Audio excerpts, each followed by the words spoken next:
은퇴자들이 떨며 말한다. ETF가 이렇게 무섭다는 걸 왜 이제 알았냐고. 처음엔 누구나 그렇게 믿습니다. ETF면 안전하다. 장기 투자면 결국 오른다.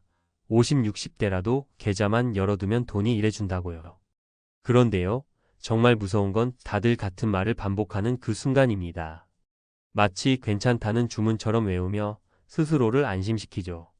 그런데 어느 날 통장 잔고가 반토막 나 있는 걸 보는 순간 그 조용한 믿음이 공포로 바뀌는데 단 3초도 걸리지 않습니다. 많은 은퇴자분들이 그 3초를 잊지 못하고 떨면서 말합니다. ETF가 이렇게 무서운 줄 왜 이제서야 알았을까요? 그 마음 너무 잘 압니다. 평생 벌어놓은 돈이니까요. 다시 채워 넣을 시간도 체력도 없고 손실이 나도 그냥 기다리면 된다는 말만 믿기엔 인생의 후반전이 너무 짧습니다. 젊은 세대야 10년, 20년 길게 가보라지만 은퇴자는 지금 당장 생활비가 빠져나가죠. 떨어진 자산에서 생활비를 쓰다 보면 회복장은 와도 원금이 안 채워지는 역수익이 생기고 그게 바로 은퇴자에게 가장 무서운 함정입니다. 이게 바로 ETF가 은퇴자에게 잔인할 수 있는 이유입니다. ETF가 나쁜 게 아니에요. ETF는 도구일 뿐인데 내 상황을 고려하지 않고 들고 가면 도구가 칼이 되어버리는 겁니다. 많은 분들이 천천히 깨닫습니다. ETF는 오르면 행복하지만 떨어지면 노후가 무너진다. 이야기 하나 들려드릴게요. 실제 은퇴자분들이 공감하는 사례들입니다. 첫 번째 사례는 30년 직장 다니고 퇴직한 50대 중반 남성분이었어요. 평생 성실하게 살았고 퇴직금으로 받은 1억 8천 전부를 ETF에 넣었습니다. 주변에서 다들 그러더래요. ETF가 제일 안전해. 장기 투자만 하면 돼. 그래서 단기 변동은 신경 안 쓰려고 했죠. 그런데 문제는 은퇴 후 바로 생활비로 꺼내 쓸 돈이 따로 없었다는 거예요. 결국 ETF가 떨어지는 와중에도 생활비로 계속 일부를 팔아야 했고 원금은 빠르게 훼손됐습니다. 다시 오를 줄 알았죠. 그런데 오르기 전에 제가 먼저 자산을 소진시키고 있더라고요. 이분의 말이 참 무겁습니다. ETF가 아니라 돈을 쓸 구조를 제대로 세우지 않아서 생긴 비극이었어요. 두 번째는 80 가까운 어머니를 모시는 딸의 이야기였어요.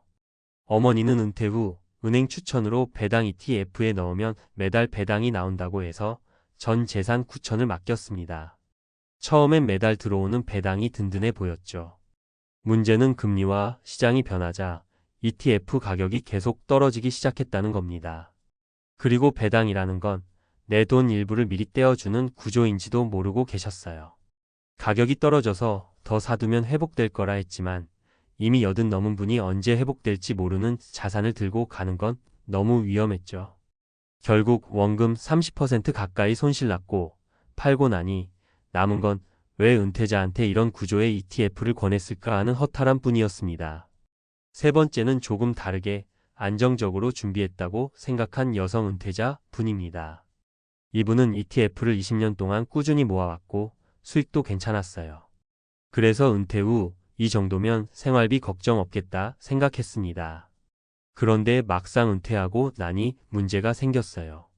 투자금은 수익을 냈지만 생활비가 물가 상승을 따라잡지 못한 겁니다. 매년 오르는 식비, 경조사비, 의료비 이분이 하신 말이 정말 뼈를 때립니다. ETF가 문제가 아니라 내 생활비가 ETF보다 더 빨리 오르더라고요. 이게 은퇴자의 현실입니다. 자산이 올라가는 속도보다 지출이 오르는 속도가 빠르면 결국 노후가 버티질 못합니다. 여기서 확실히 보이는 게 있어요. ETF는 은퇴자를 망하게도 살게도 할 수 있는 양날의 칼이라는 겁니다. 그런데 은퇴자에게 더 치명적인 이유는 시간입니다. 시간을 잃으면 폭구가 어렵고 폭구가 어려우면 공포가 시작되죠. 그래서 은퇴 후 ETF는 믿음으로 하는 게 아니라 전략으로 해야 합니다. ETF도 나이가 들면 관리 방식을 바꿔야 해요. 젊을 땐 수익이 목표지만 은퇴 후에는 손실 회피가 목표가 돼야 하고 생활비는 ETF에서 직접 꺼내 쓰는 구조가 아니라 현금 흐름이 따로 준비돼 있어야 합니다. ETF는 장기적으로 좋지만 은퇴자는 단기 변동이 삶을 뒤흔듭니다. 많은 분들이 이렇게 말해요. 조금만 더 일찍 알았더라면 구조를 완전히 달리했을 텐데. 그렇습니다. ETF는 위험해서가 아니라 은퇴자에게 맞지 않는 방식으로 쓸 때 위험해지는 거예요. 그리고 무엇보다 중요한 건요. ETF는 상승장을 기다리는 자산이지 생활비를 당장 해결해주는 자산이 아니라는 겁니다. 딱 하나만 기억하시면 됩니다. ETF는 나를 먹여 살리는 수단이 아니라 나중에 쓰기 위한 도구다. 이걸 모르고 은퇴 후 바로 ETF에서 돈을 꺼내 쓰기 시작하면 그 순간부터 자산은 회복의 기회를 잃습니다. 그래서 많은 은퇴자들이 떨면서 말합니다. ETF가 이렇게 무섭다는 걸 왜 이제 알았을까요? 은퇴하고 나서야 깨닫는 게 하나 더 있습니다. ETF가 무섭다기보다 내가 ETF를 어떻게 대했는지가 더 무서웠다는 사실이에요. 많은 분들이 뒤늦게 이런 얘기를 하세요. 나는 투자한 게 아니라 기도한 거였어요. 오르기만을 바라는 기도. 그런데 노후는 기도로 지켜지는 게 아니잖아요. 구조가 있어야 하고 계획이 있어야 하고 최악의 순간에도 버틸 안전장치가 있어야 합니다. 이게 없으면 ETF가 떨어지지 않아도 마음이 먼저 무너져요. 실제로 상담을 해보면 대부분의 은퇴자분들이 공통적으로 놓치는 부분이 있습니다. 바로 현금 흐름 계좌예요.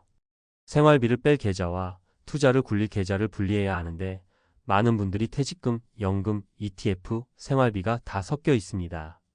그러면 시장이 조금만 출렁여도 이번 달 생활비는 어디서 빼지? 하고 바로 스트레스가 몰려옵니다. 그래놓고 가격이 떨어졌을 때 ETF를 팔면 회복장을 맞아도 본인은 이미 회복이 되지 않아요. 여기서 공포가 시작됩니다. 그러니까 ETF를 은퇴 후에도 굴리려면 딱 두 가지가 필요해요. 첫째는 생활비는 ETF 옆에서 꺼내 쓰는 게 아니라 완전히 별도로 마련해야 합니다. 최소 2년치 생활비라도 현금 혹은 초저위험 자산에 확보해두면 ETF가 떨어져도 안 팔고 버틸 수 있어요. 이 버티는 시간이 은퇴자에게는 생명줄입니다.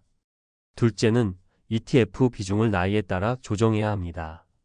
오를 때는 기분 좋지만 떨어질 때 감당할 자신이 없다면 이미 그 비중은 과한 겁니다.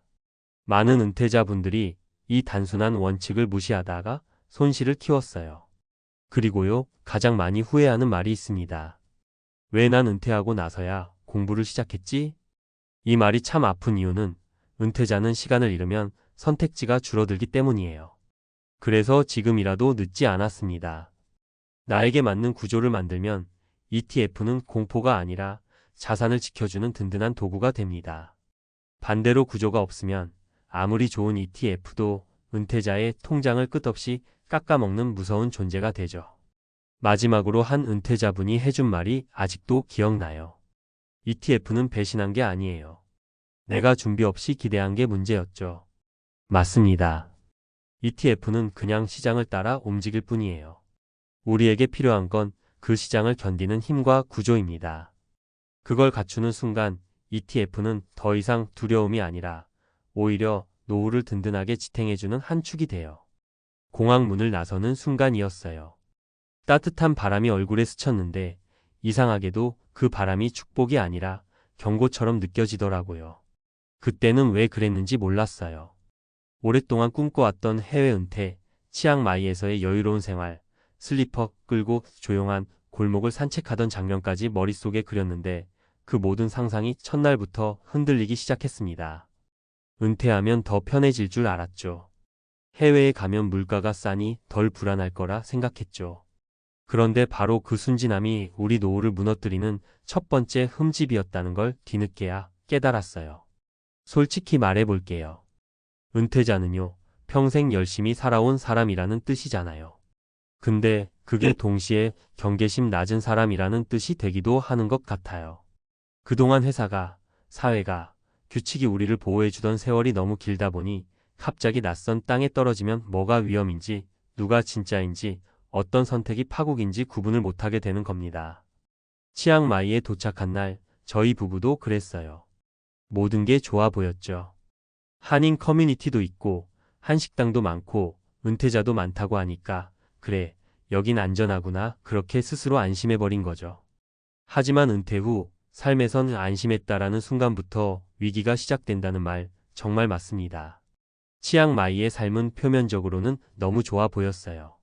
물가가 한국의 절반도 안 되고 기후도 따뜻하고 의료비도 한국보다 싸고 외국인들이 모여 사니 외로움도 덜하겠다 싶었죠. 그런데 그 계산에는 항상 하나가 빠져 있었어요. 해외는요, 내가 모르는 규칙으로 돌아가는 곳이라는 사실. 우리가 모르는 사람들, 모르는 정보, 모르는 문화를 믿는 순간부터 무너짐은 시작됩니다. 특히 창업. 이게 은퇴자를 가장 빨리 무너뜨리는 덫이에요. 많은 분들이 그래요. 여긴 물가 싸니까 작은 가게 하나 하면 먹고 살겠지. 하지만 그 작은 가게조차 해외에선 전쟁터입니다. 언어, 세금, 허가, 인건비, 로컬 직원 문제, 외국인 규제 어느 하나 우리에게 유리한 게 없어요. 그런데 은퇴자들은 희망을 너무 크게 품고 와요. 여기서 조용히 돈 조금만 벌어 살면 되지 뭐. 바로 그 생각이 사기를 치려는 사람에게는 최고의 먹잇감이 되는 거죠. 사례 하나 말씀드릴게요.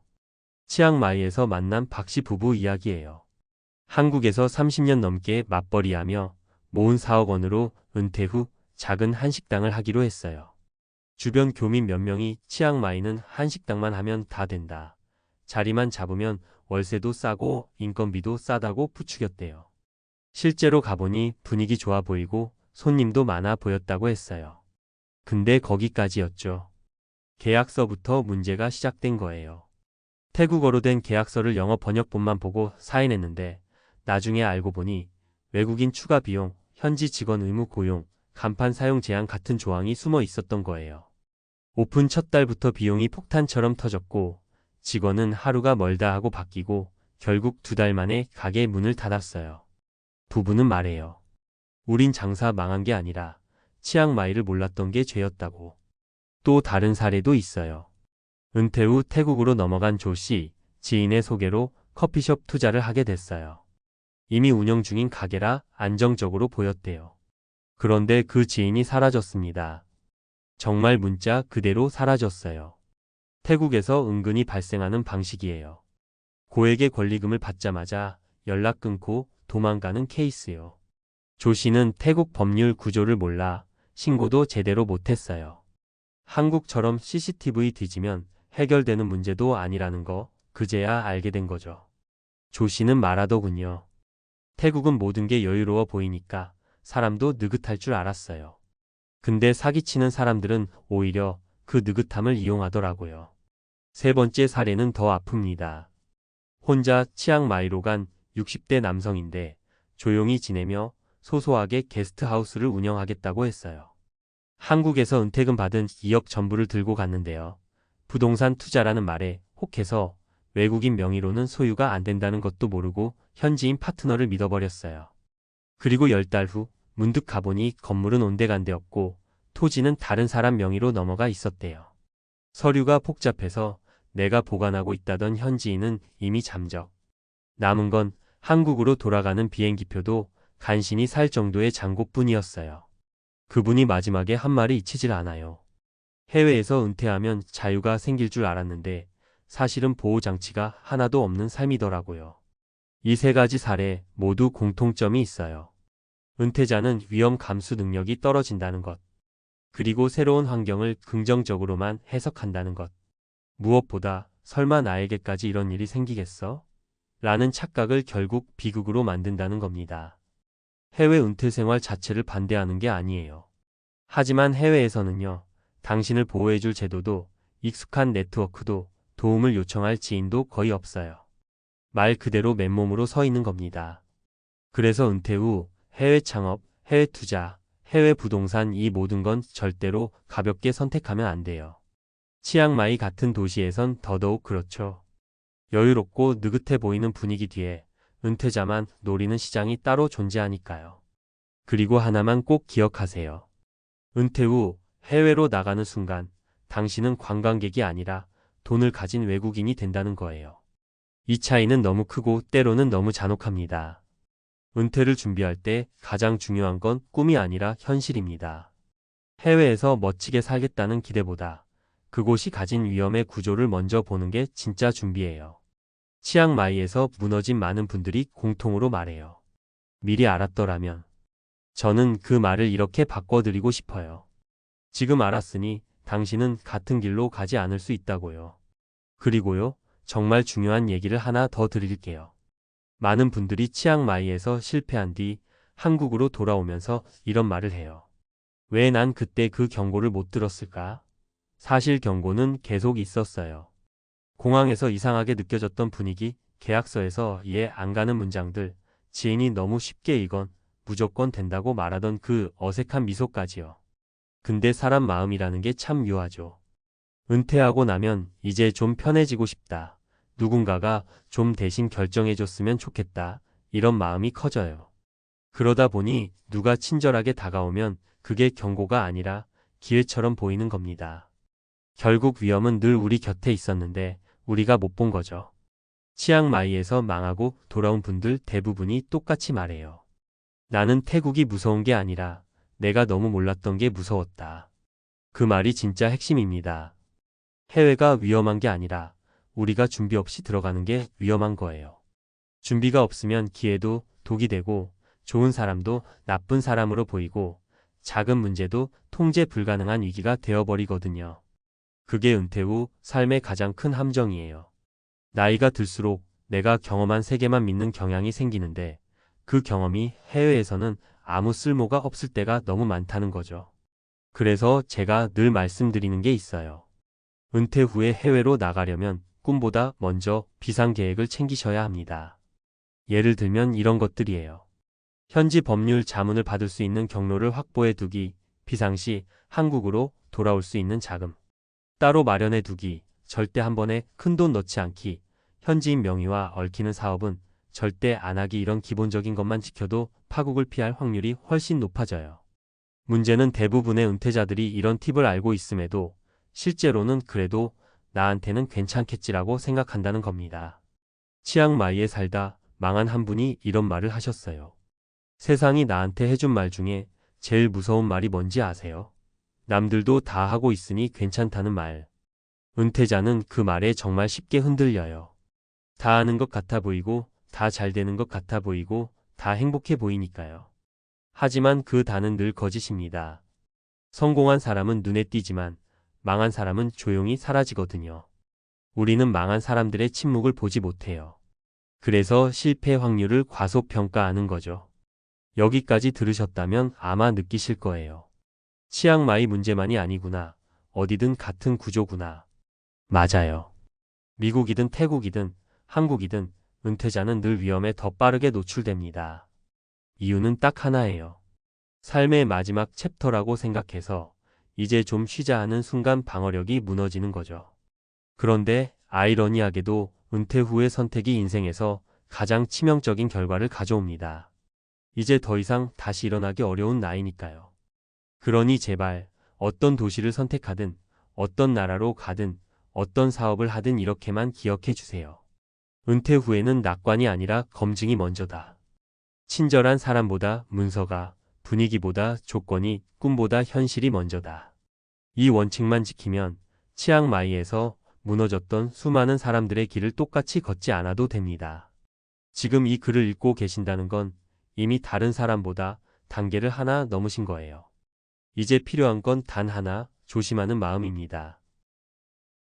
교사 연금 통장 열자마자 비명이 터졌다. 노후가 무너진 순간 이 말을 처음 들었을 때 저도 믿기 어려웠습니다. 평생을 아이들 앞에 서서 하루하루를 버티듯 살아온 분들이잖아요. 누구보다 성실했고 누구보다 안정적인 삶을 꿈꾸며 살아온 분들인데 은퇴 첫날 통장 앞에서 다리가 풀릴 줄 누가 상상이나 했겠습니까? 그런데 요즘 교사 연금 받는 분들 사이에서 이런 이야기가 너무 흔하게 들립니다. 아니, 이 돈으로 어떻게 살라는 거야? 정말 이렇게까지 절망적인 순간이 있을까 싶을 정도예요. 은퇴를 앞두고 있을 때는 다들 비슷한 생각을 합니다. 나는 공무원 연금이 있으니까 최소한 굶지는 않겠지. 민간 기업 다닌 친구들보다야 낫겠지. 그런데 정작 통장에 찍힌 실수령액을 보는 순간 머릿속이 하얘져 버립니다. 물가가 이렇게까지 올랐다는 걸, 의료비가 얼마나 무서운지, 노후라는 게 얼마나 돈이 많이 드는지를 그때서야 뼈저리게 체감하게 되는 거예요. 평생 안정을 믿고 달려왔는데 정작 그 안정이 가장 먼저 깨져버린 거죠. 사람들이 말합니다. 교사 연금이면 안전하지 않나? 하지만 요즘 현실은 다릅니다. 안전할 줄 알았던 사람들일수록 충격이 더 큰 거예요. 세상이 바뀌었고, 돈의 가치가 바뀌었고, 노후의 형태가 완전히 달라졌습니다.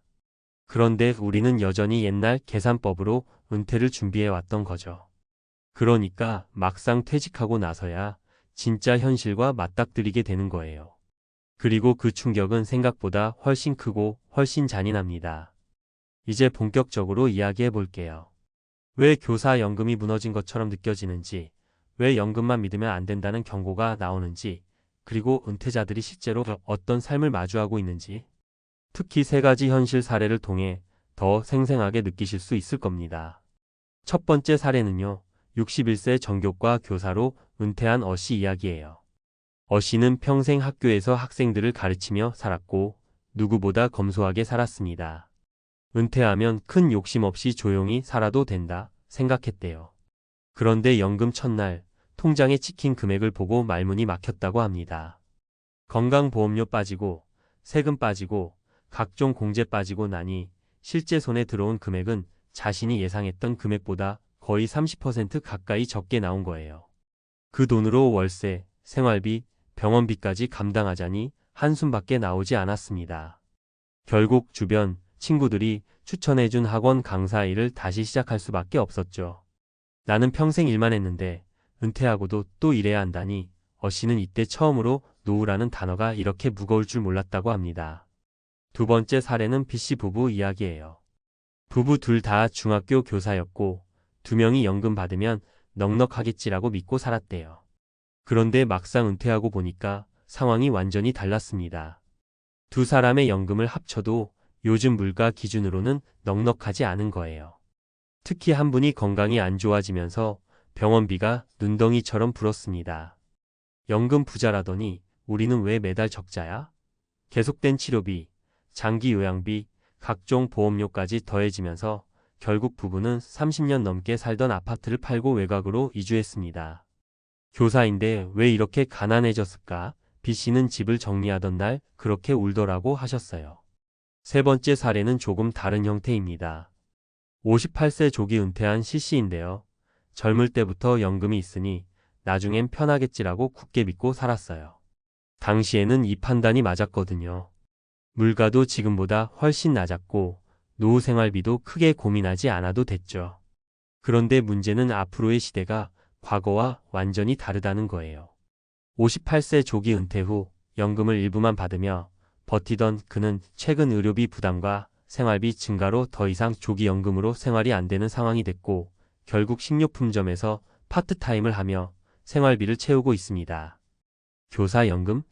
요즘 시대엔 사치일 뿐이죠. 이걸로 살 수 있다고 믿는 게 더 이상한 거예요. 그가 한 말은 충격적이지만 솔직했어요. 이 세 가지 이야기는 보여주는 게 분명합니다.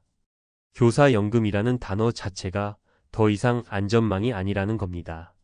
물론 연금이 도움이 되는 건 사실이에요. 하지만 노후라는 게 단순한 생활비만으로 유지되지 않습니다. 겪어보신 분들은 다 아세요. 작은 병 하나가 수백만 원을 바꿔놓고 자동차 수리비 한 번이 한 달 재정을 망치고 그동안 쌓아둔 몇만 원씩의 경조사비가 결국 연금보다 무서운 지출이 되기도 합니다. 게다가 요즘 물가가 어떻습니까? 마트 가서 장 한 번 보면 예전 기준으로는 두세 배는 더 나가는 느낌이죠. 이런 현실 속에서 연금 하나에만 기댄다는 건 정말 위험한 일입니다. 그러니까 지금 은퇴를 앞두고 계신 분들, 이미 은퇴하신 분들 모두가 다시 고민해야 합니다. 내가 가진 자산, 내가 준비한 연금, 내가 예상한 생활비, 이 모든 게 정말 현실에 맞는지. 혹시라도 옛날 계산법으로 계획하고 있는 건 아닌지. 연금이 버팀목이 되기엔 세상이 너무 많이 변했습니다. 노후라는 건 생각보다 잔인하고 선택 하나가 인생 전체를 흔들어 놓을 수 있어요. 그래서 지금이라도 점검하고 조정하고 대비해야 합니다. 이는 늦은 게 아닙니다. 늦은 건 아무것도 안 하는 것뿐이거든요. 계속해서 이야기 이어갈게요. 사실 많은 분들이 은퇴하고 나서야 가장 크게 느끼는 게 바로 돈의 속도예요. 벌 때는 몰랐는데 쓰기 시작하면 얼마나 빨리 빠져나가는지 그 속도가 정말 무섭습니다. 특히 연금만으로 살아가야 하는 상황이 되면 매달 들어오는 금액은 정해져 있는데 지출은 마음대로 늘어날 수 있으니 불안감이 계속 커지죠. 그 불안이 어느 순간 일상 자체를 잠식해버립니다. 괜히 외식 한 번도 눈치를 보게 되고 병원 갈까 말까를 며칠씩 고민하게 되고 자녀에게 연락 오는 것조차 겁이 나요. 혹시 또 돈 들어가는 이야기를 꺼낼까 봐요. 예전에는 한 번도 느껴보지 못했던 감정들이 은퇴 후에 찾아옵니다. 그리고 교사분들이 특히 더 힘들어하는 부분이 하나 있어요. 평생 안정적인 직업군에 있었기 때문에 돈 걱정이라는 걸 크게 해본 적이 없다는 점이죠. 매달 나오는 급여, 명확한 복지, 규칙적인 생활 이런 구조에 익숙했던 분들이 갑자기 불확실한 노후라는 현실과 정면으로 부딪히면 충격이 더 크게 다가오는 겁니다. 내가 왜 이런 걱정을 하며 살아야 하지? 이런 서러움이 밀려오는 거예요. 그동안 성실하게 살아온 자신에게 너무 억울하기도 하고요. 그런데 아이러니한 건 정작 이런 고민을 털어놓을 사람이 주변에 많지 않다는 거예요. 교사라는 직업 자체가 겉으로 보기엔 안정적이라는 이미지가 강하다 보니 누구에게 말해도 그래도 연금 있는데 뭐가 걱정이야 라는 반응만 돌아옵니다. 그 순간 더 고립감이 커지는 거죠. 겉으론 괜찮아 보이지만 속으로는 매달 통장을 계산하며 밤새 뒤척이는 사람들이 얼마나 많은지 모릅니다. 나만 이런가? 라고 착각하게 되지만 사실 현실은 정반대예요. 요즘 은퇴한 교사들 사이에서 이런 위기감은 너무 흔한 문제입니다.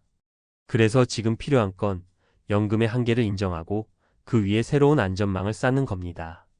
누가 대신 만들어주지 않아요. 교육청도 국가도 누구도 책임져 주지 않습니다. 본인이 직접 만들어야 합니다. 작은 부수입이든 지출 다이어트든 생활구조 개편이든 뭔가 하나라도 더 잡아야 버틸 수 있어요. 어떤 분들은 은퇴 후 동네 도서관에서 시간제 일하면서 사회와 연결을 유지하고 어떤 분들은 작은 온라인 판매나 취미 기반 수익 활동으로 생각보다 꽤 큰 도움을 받고 있습니다. 교사 출신들은 기본적으로 성실하고 꾸준한 분들이라 웬만한 일도 금방 적응하고 꾸준히 해내시는 경우가 많더라고요. 그리고 무엇보다 중요한 건 건강이에요. 건강은 은퇴자에게 비용이 아니라 자산입니다. 몸이 버텨줘야 지출이 줄고 버는 능력도 유지되고 생활도 흔들리지 않아요. 실제로 병원비 때문에 무너지는 분들이 너무 많아요. 그러니까 지금부터라도 운동, 식습관, 스트레스 관리 이런 것 하나하나가 모두 노후 재테크라고 생각하셔야 합니다. 돈을 버는 것도 중요하지만 나가는 돈을 줄이는 건 그보다 더 강력한 전략입니다. 결국 연금이 무너진 게 아니라 세상이 너무 빠르게 달라졌고 우리의 노후 준비가 그 속도를 따라가지 못한 거예요. 이게 진짜 문제입니다. 하지만 지금이라도 다시 짚어보고 현실을 정확히 이해하고 작은 것부터 바꾼다면 절대 늦지 않았습니다. 노후라는 건 단번에 무너지는 게 아니라 단번에 다시 세울 수도 있거든요. 나이 들어 진짜 무서운 게 뭔지 아세요? 돈이 조금 부족한 것도 병원비가 올라가는 것도 아니에요. 정말 무서운 건 어느 날 갑자기 내가 기대고 싶을 곳이 하나도 없다는 걸 깨닫는 순간입니다. 그때 사람들은 공통으로 이렇게 말해요. 아, 내가 준비를 잘못했구나. 이 세 가지가 없으면 노후는 진짜 끝나는구나. 이 말 그냥 위협처럼 들리실 수도 있죠. 그런데 은퇴자들 실제 이야기를 들어보면 이게 과장이 아니라는 걸 금방 알게 돼요. 살아보니까 알게 되는 진실이 있어요. 우리가 은퇴 전에 상상했던 여유로운 노후라는 건 마치 안개처럼 손에 잡힐 듯 말 듯 사라지는 환상이라는 거예요.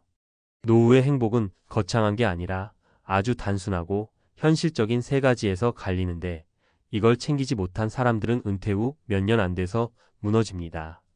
그리고 준비했던 사람들은 반대로 나이 들수록 더 여유롭고 안정되고 오히려 젊을 때보다 마음의 공간이 넓어져요.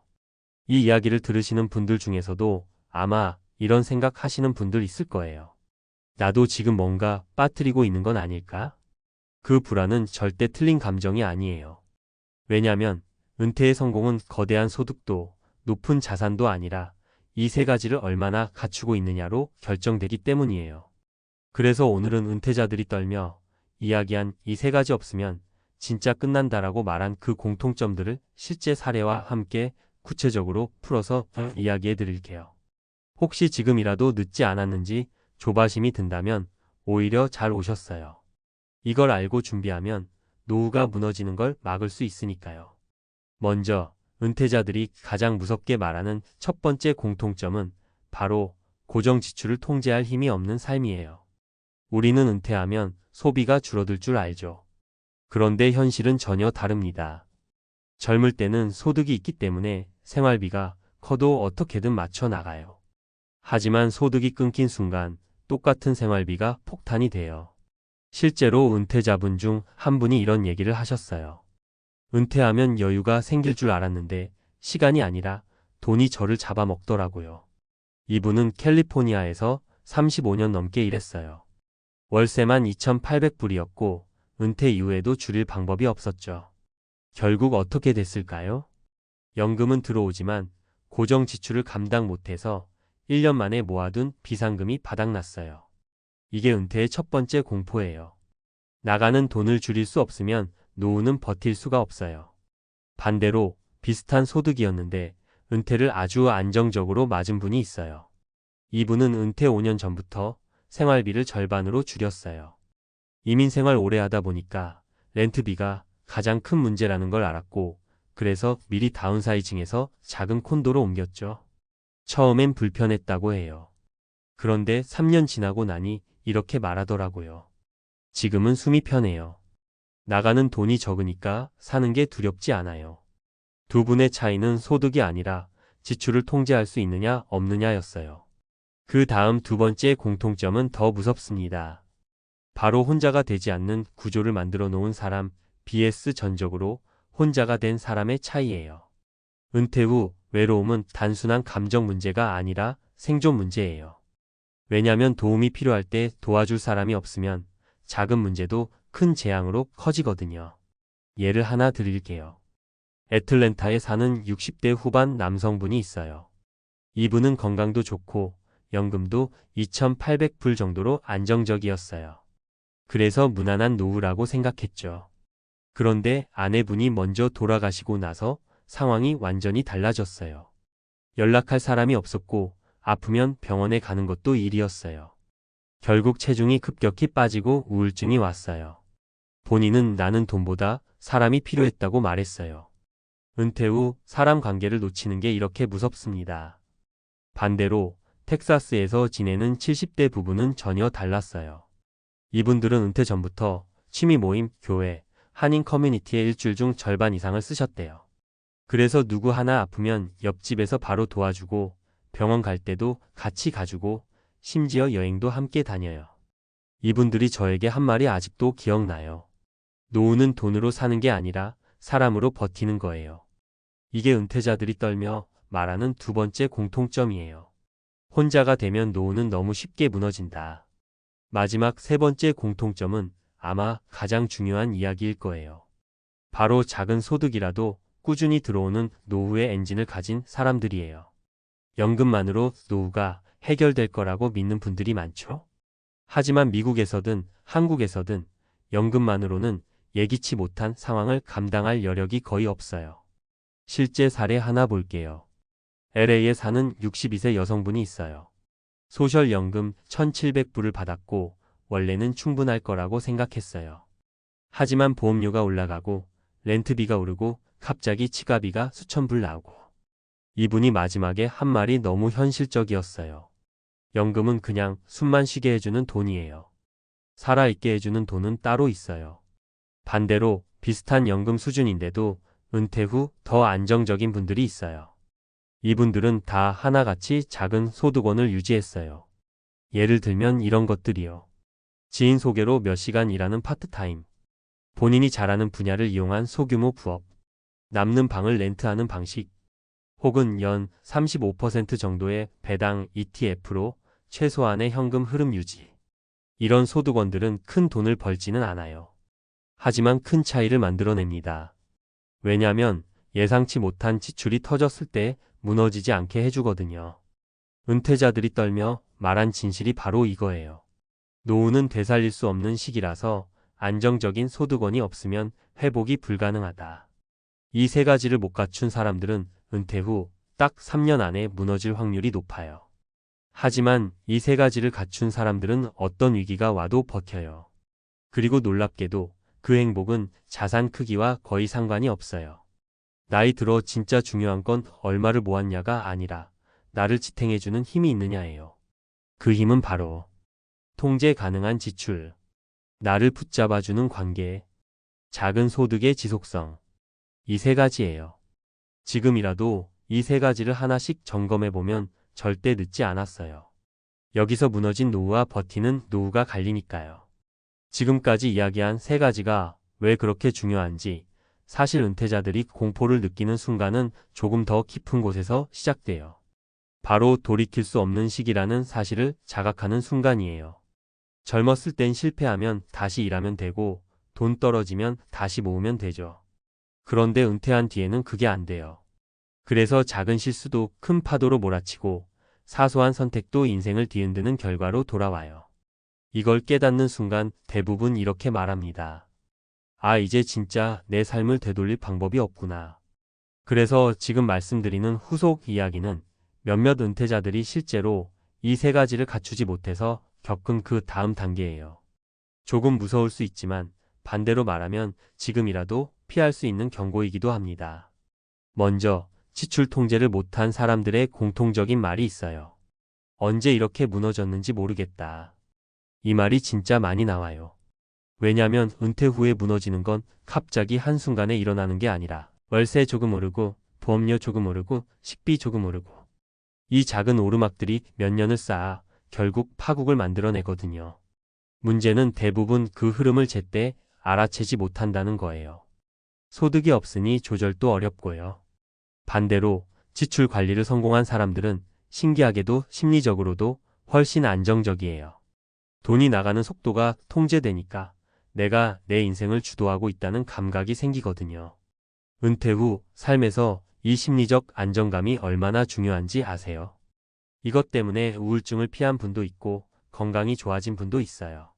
결국 돈이 아니라 리듬을 지키는 게 노후의 핵심이라는 거죠. 두 번째로 관계가 없는 노후는 정말 상상 이상으로 무섭습니다. 특히 미국에서 혼자 사는 분들은요. 몸이 아플 때 약 하나 사올 사람이 없고 병원까지 데려다 줄 사람도 없고 심지어 며칠 동안 연락이 끊겨도 아무도 몰라요. 이게 진짜 현실이에요. LA 한인타운에 사는 한 70대 남성은 이렇게 말하셨어요. 아프면 죽을 것 같고 안 아파도 죽을 것 같았다. 이 말이 과장이 아니라는 걸 들으면 들을수록 느껴요. 반면 작은 커뮤니티라도 하나 붙잡고 사는 분들은 정말 달라요. 사람이 옆에 있으면 외로움도 줄고 건강도 오래 유지되고 위기 상황도 쉽게 넘어가요. 심지어 돈 문제도 훨씬 덜 생겨요. 왜냐면 같이 정보를 교환하고 병원 비용 아끼는 방법도 공유하고 서로 도와주니까요. 노후는 혼자 버티는 게임이 아니에요. 함께 버티는 시스템을 가진 사람만 살아남아요. 그리고 마지막으로 소득원이 있는 사람과 없는 사람의 차이는 시간이 갈수록 극단적으로 벌어져요. 은퇴 후 첫 해에는 다들 비슷해 보이지만 3년이 지나면 완전히 다른 세계를 살고 있어요. 작은 소득이 있는 사람은 비상 상황이 와도 대응이 가능해요. 하지만 소득이 완전히 끊긴 사람은 대응이 아니라 포기를 하게 돼요. 포기는 진짜 무섭습니다. 포기하는 순간 삶이 급격히 쪼그라들어요. 치과 치료를 포기하고 여행을 포기하고 맛있는 음식 사 먹는 걸 포기하고 결국엔 사람 만나는 것도 포기하게 돼요. 이게 노후 파산이 아니라 노후 축소예요. 그리고 축소는 한번 시작되면 되돌릴 수 없어요. 하지만 소득원이 있는 분들은 어때요? 비록 돈이 많지 않아도 갑자기 천불 나가도 회복이 돼요. 그리고 마음이 이상하게 더 여유롭습니다. 그래, 다음 달에 또 들어오니까. 이 말이 은퇴자들에게는 어마어마한 심리적 힘이 돼요. 결국 이 세 가지는 돈, 관계, 건강을 떠나서 삶 전체를 지탱하는 구조예요. 나이 들어 이 구조가 없으면 진짜로 순식간에 무너져요. 하지만 이 구조가 있으면 위기가 와도 크게 흔들리지 않아요. 처음엔 누구나 부러워했답니다. 와, 그렇게 살아보고 싶다. 진짜 인생 즐기는구나. 다들 이렇게 말했어요. 그런데요, 그 은퇴자가 7년 뒤에 꺼낸 말은 전혀 달랐습니다. 여행은 행복을 줬는데 그 행복을 지킬 돈과 건강이 사라졌습니다. 이 한마디가 너무 무겁게 들리는 거예요. 본인은 웃으면서 이야기했지만 그 웃음 속에서 공포가 느껴졌다고 해야 할까요? 우리가 은퇴 후 하고 싶은 그 여행, 그 자유로운 삶이 생각보다 잔혹한 대가를 요구한다는 걸 너무 늦게 알아버린 거죠. 솔직히 말씀드리면 이 이야기가 남 얘기 같지가 않아요. 누구나 은퇴하면 한 번쯤 이런 꿈을 꾸잖아요. 이제 회사도 끝났으니 하고 싶은 거 하고 가고 싶은 데 가고 마음껏 즐기자. 몇십 년 동안 일만 하고 산 사람들이라면 더 그렇죠. 그동안 못 누렸던 행복을 찾고 싶은 마음, 너무나 당연한 거니까요. 그런데요, 문제는 이 행복이 오래가지 않는다는 거예요. 돈과 건강이라는 두 기둥이 동시에 흔들리기 시작하면 여행이 더는 여행이 아니게 되거든요. 자유가 아니라 불안이 되고 즐거움이 아니라 후회가 되는 겁니다. 은퇴 후 여행이 왜 이렇게 위험하냐고요? 단순해요. 여행은 돈과 체력을 동시에 요구하는 활동인데 은퇴 후에는 이 두 가지가 빠르게 줄어드니까요. 더 잔인한 건 사람은 즐거움에 중독되기 쉽다는 거예요. 오늘까지 괜찮으니까 내일도 괜찮을 줄 알죠. 그런데 어느 순간 돌아보면 돈이 너무 많이 나갔고 몸도 예전 같지 않은 거예요. 그때 느끼는 공포는 말로 설명하기 어렵다고 합니다. 이런 이야기를 그냥 이론처럼 하지 않을게요. 실제 은퇴자 세 분의 사례를 들으면 왜 이 문제가 더 이상 남의 일이 아닌지 실감하실 거예요. 사례 하나는 오랜 직장 생활 끝에 59세에 은퇴한 분 이야기예요. 퇴직금과 모아둔 돈을 보면서 생각했대요. 이 정도면 10년은 걱정 없겠다. 일단 좀 놀다가 다시 생각하자. 그래서 바로 장기 여행을 떠났어요. 동남아 몇 달, 유럽 2달, 일본 1달. 3년쯤 지나니까 통장이 예상보다 너무 빨리 줄어들더랍니다. 그런데 문제는 이때부터였어요. 이미 여행하는 삶에 익숙해져 버린 거예요. 멈추면 우울해지고 집에만 있으면 이게 사는 건가 싶고. 결국 7년 동안 여행을 이어갔는데요. 7년이 지난 후 보니 생활비와 여행비로 4억 가까이가 빠져나갔더래요. 남은 돈은 당초 예상의 절반도 안 됐고요. 그분이 한 말이 아직도 기억나요. 여행이 내 노후를 훔쳐갈 줄은 몰랐어요. 나는 행복을 찾는다고 나갔는데 어느 순간 도망치고 있더라고요. 두 번째 사례는 더 아픈 이야기예요. 62세에 은퇴한 부부인데요. 아이들도 독립했고 둘만의 시간을 가지자며 캠핑카로 미국 서부를 한 바퀴 돌기 시작했어요. 처음엔 너무 좋았죠. 자연 속에서 사는 게 이렇게 행복한 거구나 싶고 이게 진짜 은퇴자의 삶이지라고 감탄했다고 합니다. 그런데요, 4년째 들어가면서 아내분의 허리 통증이 악화되고 남편분도 혈압 문제가 생겼어요. 여행을 계속하려면 치료를 받아야 했는데 병원을 갈 때마다 비용이 장난 아니었어요. 캠핑카 유지비에 보험료, 의료비까지 겹치니까 감당이 안 되기 시작한 거예요. 결국 집으로 돌아와 다시 정착했는데 이미 건강은 여행 이전으로 돌아갈 수 없을 정도로 나빠져 있었고 돈도 많이 줄어든 상태였어요. 그 부부가 남긴 말이 이렇습니다. 언제든 떠날 수 있는 줄 알았는데 우리가 제일 먼저 잃은 건 떠날 힘이었어요. 세 번째 사례는 55세에 조기 퇴직한 분이었는데요. 인생은 한 번뿐이라고 말하며 남미, 호주, 유럽을 휩쓸듯 여행하셨어요. 사진만 보면 정말 영화 같았어요. 그런데 문제는 여행 중독처럼 비용이 커졌다는 거예요. 비즈니스석으로 업그레이드하고 가는 곳마다 고급 숙소에서 묵고 비용이 커질수록 여행이 행복이 아니라 자존심의 문제가 되더랍니다. 그런데 어느 순간 무릎 관절이 망가지면서 장거리 이동이 힘들어졌고 예상치 못한 수술을 받았는데 건강보험으로 커버되지 않는 부분이 너무 컸어요. 결국 가진 돈 절반 이상이 의료비로 빠져나갔고 지금은 예전처럼 여행을 할 수 없는 몸이 됐어요. 본인의 마지막 말이 씁쓸했습니다. 여행은 좋은데 그걸 버틸 내 몸과 돈은 무한하지 않다는 걸 너무 늦게 알았어요. 이야기들을 듣고 나면 좀 섬뜩하지 않으세요? 아, 나도 은퇴하면 여행 좀 다녀야지라고 쉽게 말했던 것들이 사실 굉장히 위험할 수 있다는 걸 느끼게 돼요. 근데 여기서 중요한 건 여행을 하지 말라는 게 아니라는 겁니다. 문제는 준비 없이, 계획 없이, 지속 가능성 따지지 않고 여행만 하다 보면 노후를 갉아먹는다는 거예요. 여행은 즐거움이지만 즐거움을 유지하려면 반드시 기반이 있어야 합니다. 그 기반이 바로 돈과 건강이죠. 그런데 여행은 이 두 가지를 가장 빠르게 소모시켜요. 이게 여행의 역설이자 은퇴자들이 뒤늦게 깨닫는 잔혹한 현실이에요. 은퇴자의 가장 큰 착각이 뭔지 아세요? 지금 가진 돈이 앞으로도 계속 이 정도일 것이다. 그리고 지금 내 체력이 이대로 유지될 것이다. 이 두 가지예요. 하지만 둘 다 틀려요. 은퇴 후에 돈은 줄어들기만 하고 체력은 생각보다 빠르게 떨어져요. 그런데 여행이라는 소비 패턴은 시간이 갈수록 더 커져요. 한 번 가보니 너무 좋아서 또 가고 싶고, 또 가면 더 비싼 걸 찾고 싶고, 더 멀리 가고 싶어지는 거예요. 그러다 어느 순간 조절이 안 되는 겁니다. 그래서 결국 이런 결론에 다다르게 돼요. 여행이 인생을 행복하게 만들어주는 건 맞지만, 준비되지 않은 여행은 노후를 가장 빠르게 파괴한다는 사실을요. 여행의 본질은 자유인데, 자유 뒤에는 반드시 책임이 따라야 합니다. 돈과 건강이라는 책임이요. 그걸 무시한 채 떠나는 여행은 결국 후회라는 이름으로 돌아와요. 더 무서운 건 후회는 반드시 늦게 찾아온다는 겁니다. 여행을 다닐 땐 몰라요.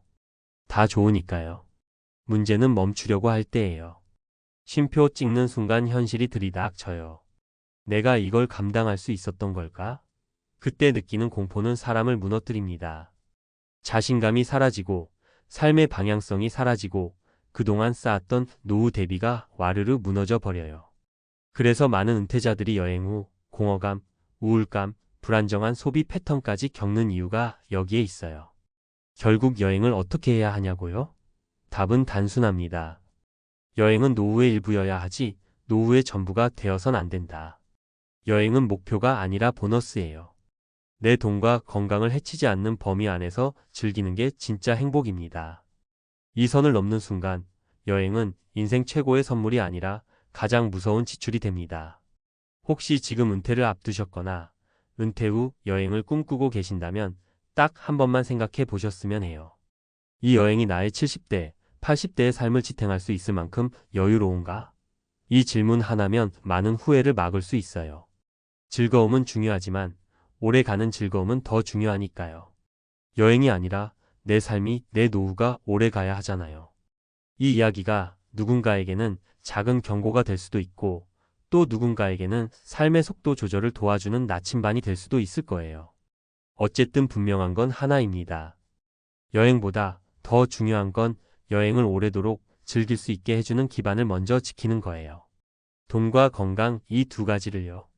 그리고 그걸 놓친 순간 여행은 가장 달콤한 유혹이자 가장 잔인한 후회가 될 수 있습니다. 계속해서 이야기해 볼게요.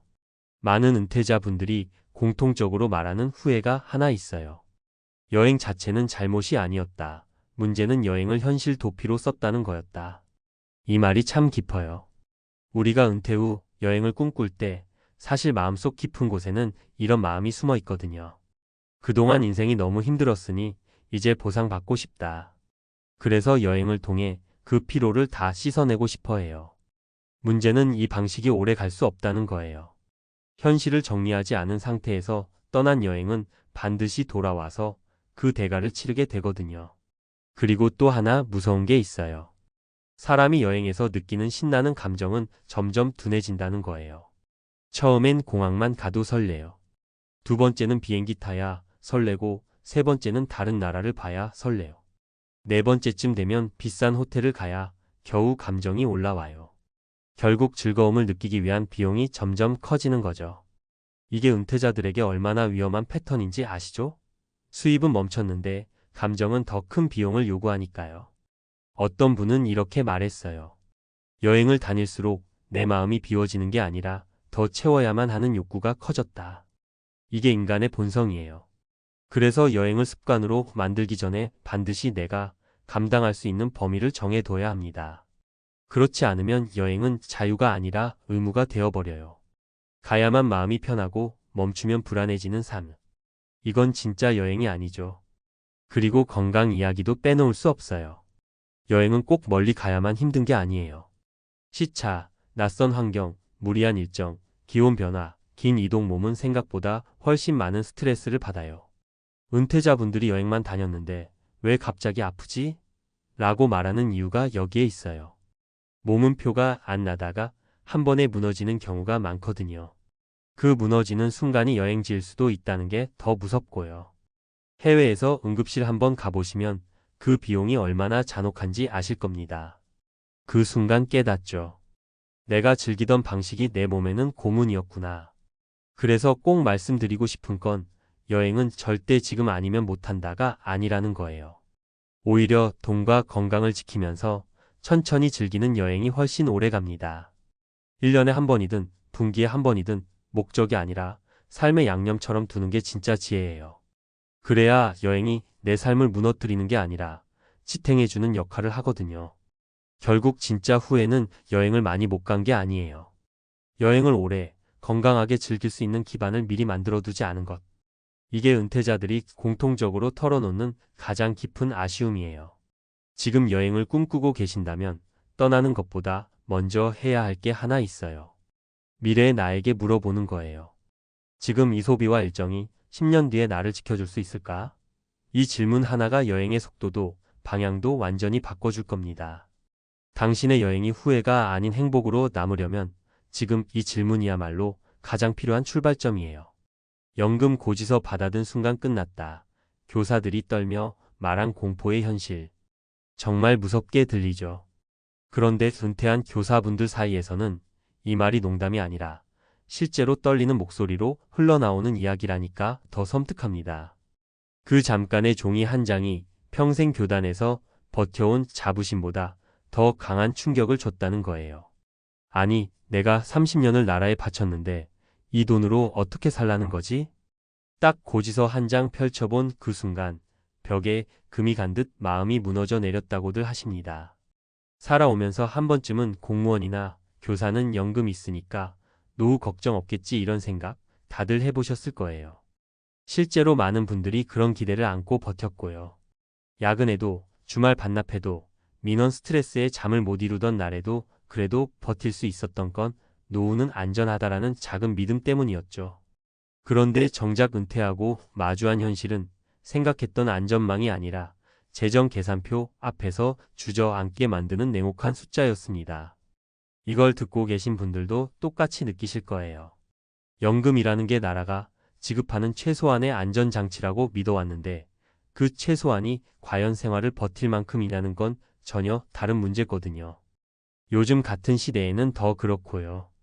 물가는 올랐지, 의료비는 더 무섭지, 사회적 지원은 주춤하지, 연금 자체는 실질 가치가 떨어지고 있지 이미 받는 사람들조차 이걸로는 안 된다며 다시 일자리를 찾아 헤매고 있으니 말 다한 거죠.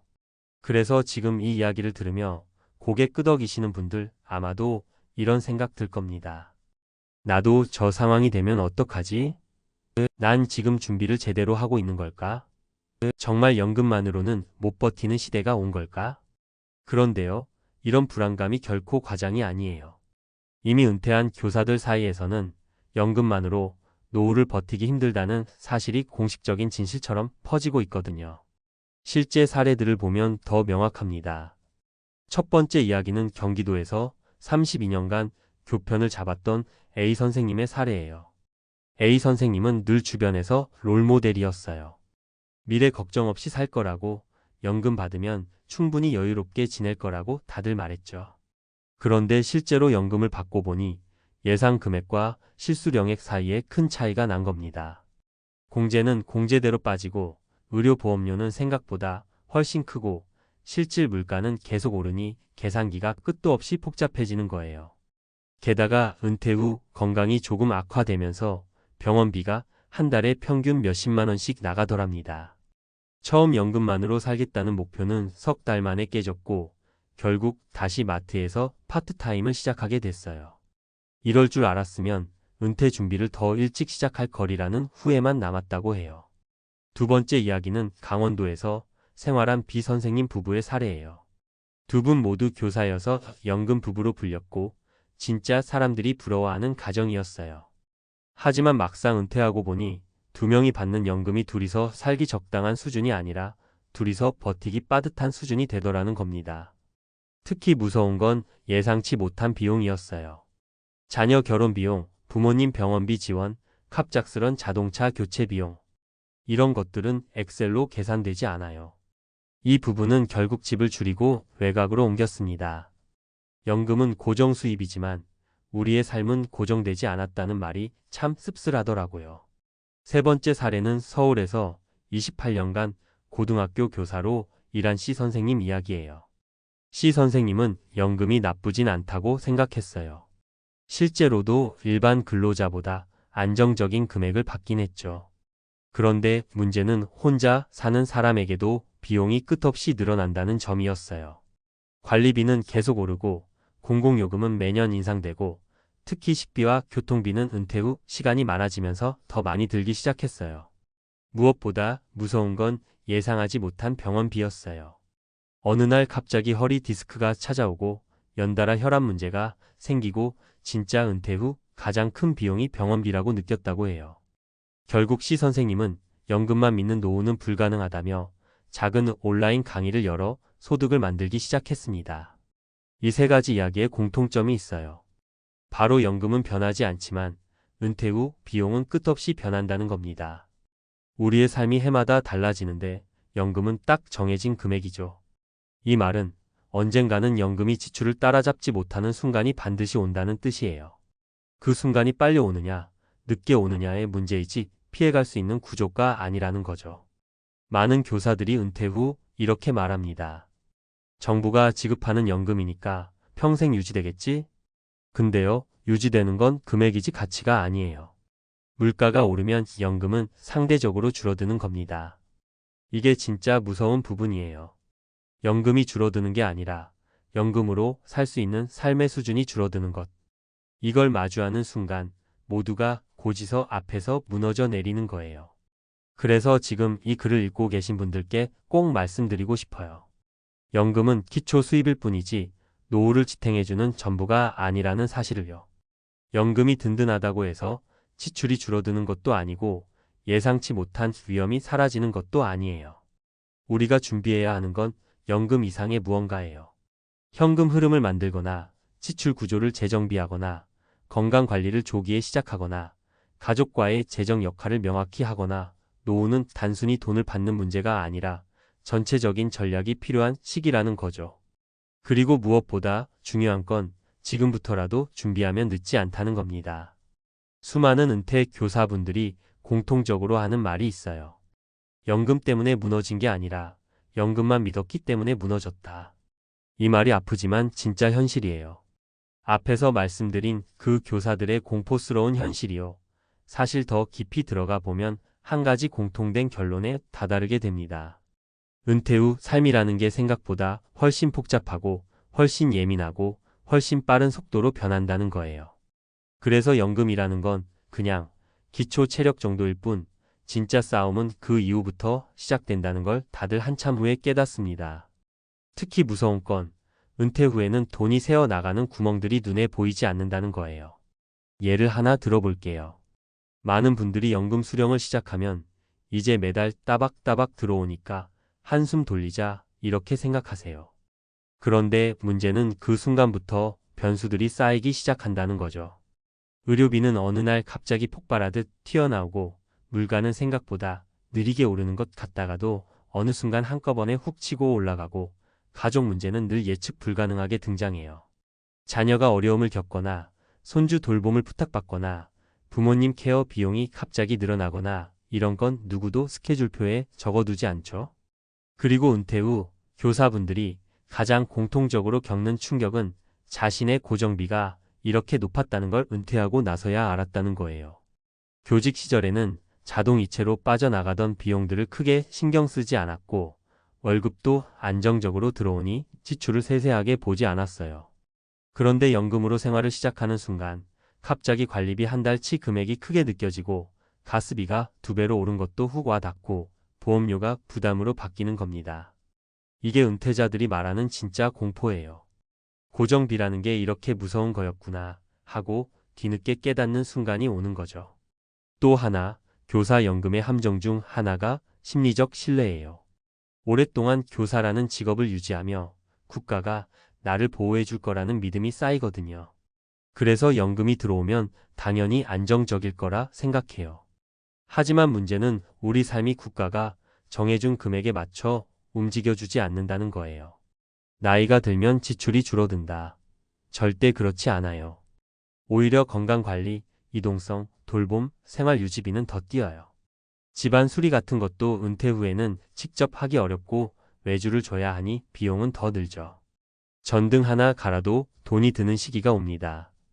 그래서 결국 많은 은퇴 교사들이 입을 모아 하는 말이 있어요. 은퇴 후 첫 1년이 진짜 전쟁이었다. 원래 알던 삶의 형태가 완전히 무너지고 돈을 쓰는 방식이 바뀌고 자신이 감당할 수 있는 범위를 다시 계산해야 하고 무엇보다 나는 앞으로 어떻게 살아야 할까라는 질문을 처음부터 다시 맞닥뜨리게 되니까요. 그래도 희망적인 건 이 전쟁터를 건너온 분들이 공통적으로 조언하는 방식이 있다는 거예요. 하나는 이미 시작된 고정비를 가능한 한 낮추는 거, 둘째는 작은 금액이라도 꾸준히 들어오는 부수 입원을 만드는 거, 셋째는 건강을 잃지 않도록 습관을 먼저 정비하는 거예요. 이 세 가지가 갖춰지면 연금의 부족함을 어느 정도 상쇄해주고 감당할 수 있는 삶의 구조가 만들어져요.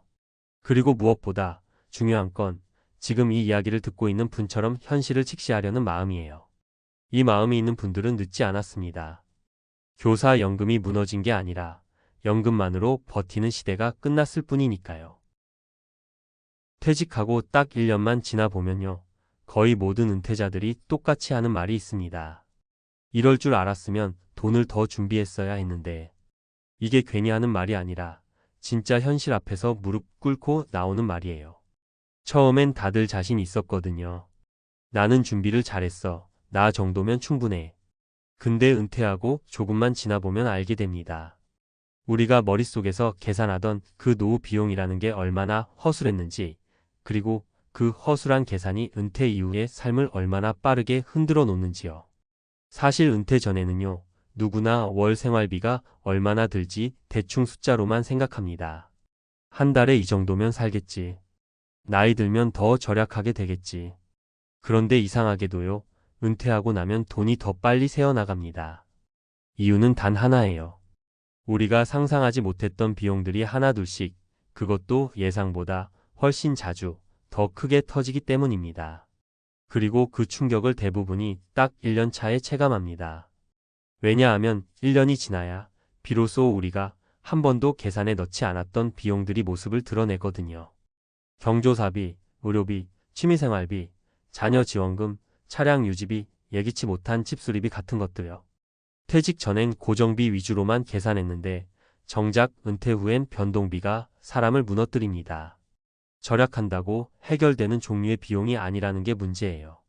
이제부터 말씀드릴 이야기는 실제 은퇴자분들이 은퇴 1년 차에서 공통적으로 겪는 현실입니다. 이걸 알고 계시면 적어도 나중에 이렇게 빨리 무너질 줄 몰랐다는 후회는 피하실 수 있을 거예요. 먼저 많이들 공감하실 만한 사례 하나 들려드릴게요. 첫 번째 사례는요. 35년 직장생활 마치고 퇴직하신 62세 김 선생님 이야기예요. 김 선생님 부부는 은퇴 전에 한 달 생활비를 넉넉하게 230 정도로 잡으셨습니다. 둘이 쓰기엔 충분하다고 생각하셨대요. 건강했고 자녀들도 다 독립했고 집도 자가였으니까요. 문제는 은퇴하자마자 지출 구조가 완전히 바뀌었다는 겁니다. 평소에 안 가던 경조사를 자주 가게 되고 갑자기 병원에 갈 일도 늘어나고 집 보일러가 고장 나면서 180만 원이 훅 나갔어요. 이런 게 한 번이 아니라 두세 달 간격으로 반복되면서 1년 만에 예산이 25% 이상 초과되어 버렸죠. 김 선생님 말씀이 아직도 기억나요. 이게 뭐야? 내가 생각한 은퇴랑 너무 다르잖아. 그제서야 본인이 계산했던 노후 비용이 완전히 틀렸다는 걸 깨달았다고 하시더라고요. 두 번째 사례는 조금 다른 케이스인데 이게 가장 흔합니다. 은퇴자들이 제일 예상 못하는 비용이 자녀 지원금이에요. 59세에 조기 퇴직한 정 씨는 은퇴 후 한 달 생활비를 200으로 잡았어요. 부부 둘이 절약하면 충분하다고 생각했거든요. 하지만 정 씨 아들이 결혼 준비를 하면서 갑자기 부모 도움을 요청했고 딸은 직장 이직 기간 동안 경제적으로 어려움을 겪으면서 몇 달 동안 부모에게 손을 벌렸습니다.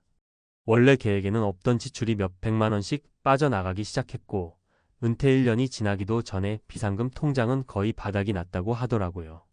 정 씨가 저한테 했던 말은 이거였어요. 부모가 돼서 애들 힘든데 모른 척을 어떻게 해요? 근데 이게 우리 노후를 이렇게까지 흔들어 놓을 줄은 몰랐어요. 세 번째 사례는 건강과 관련된 이야기예요. 은퇴 전엔요, 다들 이렇게 생각하죠.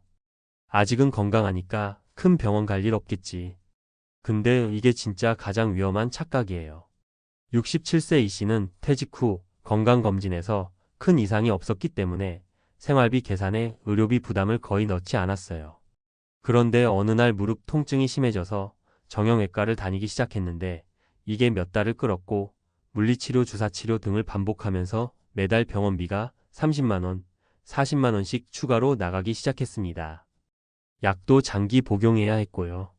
병원비가 계속 쌓이니까 자식에게 도와달라고 말하기도 어렵고 본인은 본인대로 기운이 빠지고 이 씨가 이런 얘기를 하셨어요. 노후는 건강이 돈이구나. 그 말을 그때 처음 실감했어요. 이 세 가지 사례를 보면 딱 보이실 거예요. 우리가 계산했던 노후 비용이 왜 틀렸는지, 그리고 왜 은퇴자들이 대부분 은퇴 1년 차에 멘붕을 겪는지 말이에요. 노후 비용을 계산할 때 우리가 실수하는 건 대부분 세 가지예요. 첫째, 비용을 고정 비용 중심으로만 계산한다는 것. 둘째, 가장 큰 위협인 변동 비용을 과소평가한다는 것. 셋째, 은퇴 후엔 소비가 줄어들 거라는 착각을 한다는 것. 근데 현실은 정반대예요. 은퇴 후엔 변동 비용이 훨씬 많고 예측도 어렵고 절약한다고 해결되지도 않습니다. 몸이 아프면 병원은 가야 하고 집이 고장나면 고쳐야 하고 자녀가 급하면 도와야 하고 경조사인 얼굴을 내밀 수밖에 없어요. 그러니 은퇴 1년 차의 대부분이 충격을 받는 겁니다. 제가 드리고 싶은 말은요. 더 준비하라 이런 막연한 조언이 아니에요. 진짜 핵심은 이겁니다.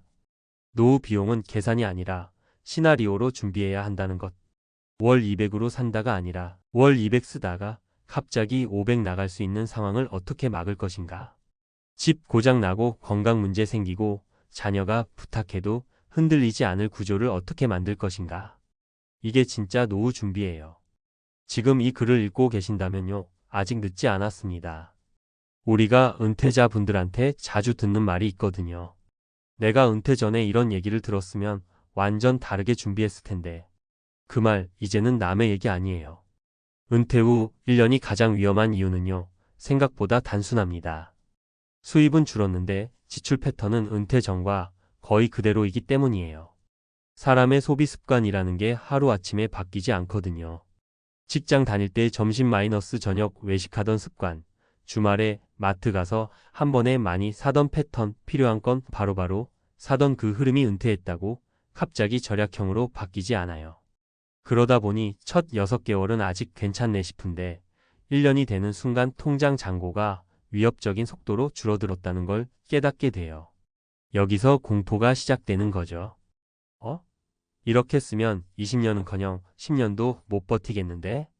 두 번째로 은퇴 첫 해에 무너지는 가장 큰 이유는 예상하지 않은 사건이 최소 두세 번은 반드시 발생하기 때문이에요. 사람들은 대부분 은퇴 후 생활을 평균값으로만 계산합니다. 평균적인 생활비, 평균적인 병원비, 평균적인 지출. 근데 현실은 평균이 아니라 사건으로 흘러갑니다. 집 고장 한 번, 치과 응급치료 한 번, 자녀 금전 요청 한 번. 이렇게만 있어도 몇 백만 원이 순식간에 빠져요. 그리고 이런 사건들은 은퇴 전보다 은퇴 후에 훨씬 자주 터집니다. 왜냐면요. 직장 다닐 때는 회사라는 안전망 속에서 살아왔기 때문이에요. 건강보험도 직장보험이었고 인맥도 탄탄했고 갑자기 큰돈 쓸 일이 있어도 월급이 들어오니까 마음이 덜 불안했죠. 그런데 은퇴 후에는 모든 사건을 내 통장 하나로 버텨야 합니다. 이 스트레스가 은퇴자들을 공황으로 몰아넣어요. 그래서 많은 분들이 은퇴 1년 차에 처음으로 현실적 노후 비용을 다시 계산합니다. 그때 나오는 결론이 어떤지 아세요? 대부분 이렇게 얘기합니다. 내가 생각한 금액의 최소 1.3배는 필요했네. 고정비보다 변수 비용이 훨씬 무섭다는 걸 이제야 알았다. 은퇴는 돈을 절약한다고 해결되는 문제가 아니구나. 그럼 이제 중요한 질문이 나오죠. 그래서 어떻게 해야 하냐? 여기서 정말 은퇴자분들이 가장 크게 깨닫는 게 있어요. 노후는 돈을 모으는 시기가 아니라 돈이 새는 걸 통제하는 시기라는 것. 이걸 이해하면 전략이 완전히 달라집니다. 예를 들면 이런 식이에요. 병원 갈 일이 많아질 걸 대비해서 건강보험 플랜을 꼼꼼히 비교해 두고 치과나 정형외과 같은 지출 가능성이 높은 영역은 미리 비용 구조를 알아두는 거예요. 그리고 집 관리. 은퇴자분들 집 수리비가 터지는 이유는 대부분 미루기 때문이에요. 작은 고장일 때 20만 원이면 고칠 걸 몇 달 지나서 150만 원으로 불어나죠. 노후의 비용은 사전 예방이 가장 싸게 먹힙니다. 또 하나는요, 자녀 지원 문제예요. 이건 감정이 걸려 있기 때문에 숫자로만 해결할 수가 없어요. 그런데도 꼭 해야 할 게 있어요. 바로 지원의 한도를 정하는 것이에요. 자녀가 어려움에 처하면 부모 마음이 당연히 움직이죠. 근데 선을 그어놓지 않으면 부모의 노후가 먼저 무너집니다. 여기까지는 도와줄 수 있어라는 기준을 은퇴 전에 가족끼리 합의하는 게 정말 중요해요. 마지막으로요. 은퇴 후에 가장 위험한 생각은 아직은 괜찮아예요. 대부분의 은퇴자분들은 노후 비용 계산이 틀렸다는 걸 알면서도 막상 바꾸려고 하면 두려움이 생겨요. 생활 수준을 줄여야 한다는 게 자존심의 상처처럼 느껴질 때도 있고요. 하지만 진짜 용기는요, 생활을 줄이는 게 아니라 미래의 파국을 막기 위해 지금 결단하는 것이에요. 제가 왜 이렇게 강조하냐면요, 은퇴자분들 인터뷰를 해보면 90%가 똑같이 말합니다. 첫 1년만 제대로 버텼으면 내 노후는 훨씬 안정적이었을 거예요. 지금 이 글을 보시는 분은 이미 남들보다 훨씬 앞서 계신 거예요. 노후 비용 계산이 틀릴 수 있다는 걸 알고 계시니까요.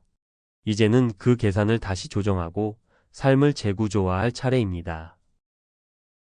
은퇴자분들이 가장 두려워하는 순간이 언제인지 아세요? 돈이 떨어질까 걱정될 때도 있지만 사실 더 무서운 건 인생 마지막이라고 믿었던 선택이 나를 배신하는 순간입니다. 많은 분들이 말해요. 도시에서 치여 살다 은퇴하면 조용한 시골에서 둘이 살림하고 내 집 하나 지어놓고 텃밭이나 가꾸며 여생을 보내면 얼마나 좋겠냐고요. 그런데 그 꿈이 현실로 바뀌는 순간 웃음 대신 눈물이 흐르는 경우가 너무 많습니다. 조용해서 좋겠지? 집값 싸서 부담 없겠지? 공기 맑으니 건강해지겠지? 이렇게 생각하며 내려갔다가 단 몇 달 만에 심지어 돈까지 다 묶은 마지막 집 때문에 되돌아올 수도 없는 상황에 빠져 허우적대는 분들이 적지 않습니다. 사람들은 늘 말해요. 시골은 따뜻하고 정이 있고 비용도 적게 든다고. 그런데 정작 내려가 사는 분들 얘기를 들어보면요. 은퇴자들의 삶을 송두리째 흔들어 놓는 현실은 생각보다 훨씬 차갑고 훨씬 빠르게 다가옵니다.